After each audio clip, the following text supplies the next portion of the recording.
ဒီအမျိုးသမီးဟာသူ့ခင်မောအိမ်တော်ကြီးဖောက်ပြန်ဖို့3ရက်အလိုကိုပြန်လည်ဝင်လာတဲ့သူပါ။သူမဟာအရင်ဘဝကတင်ကားသာယူပြီးအိမ်ထဲမှာလုံခြုံရေးကင်မရာတွေကိုကြိုတင်တပ်ဆင်ထားလိုက်ပါတယ်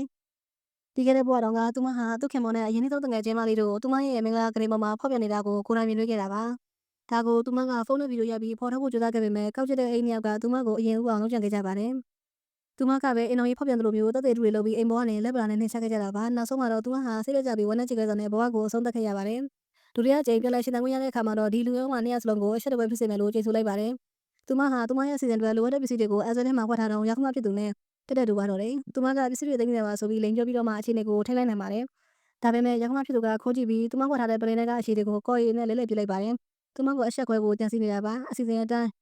ဒါပေမဲ့ဒီအမျိုးသမီးကကင်မရာကနေတစ်ဆင့်အားလုံးကိုသိနေပြီးသားပါ။အရှင်ဘွားတော်ကရောက်ခမဟာသူ့တာဘက်ကပဲအမြဲရည်တည်ပြီးသူမကိုပဲအပြစ်ပုံချခဲ့တာပါ။အခုတော့သူမကဒီအစီအစဉ်ကိုပဲပြတ်သုံးချပြီးရောက်ခမကိုပါသူ့တာရဲ့ရုံမှမှုတွေကိုကိုယ်တိုင်မြင်အောင်ပြသတော့မှာပါ။မကြခင်မှာပဲခင်မုန်းဖြစ်သူဟာအလုပ်ကိစ္စနဲ့ခီးသွားမယ်ဆိုပြီးလိန်ညာကအဲ့ဒီတငယ်ချင်းမလေးကိုအိမ်ထဲကိုခိုးသွင်းလာပါတယ်။အမျိုးသမီးကတော့ဖုန်းထဲကရတဲ့ဆင်အားလုံးကိုစောင့်ကြည့်နေရင်အခုတော့ရည်ထားကြပေါ့နောက်ခဏနေရင်နေတို့တွေငွေရတော့မှာပါလို့အေးဆက်စွာပြောလိုက်ပါတော့တယ်။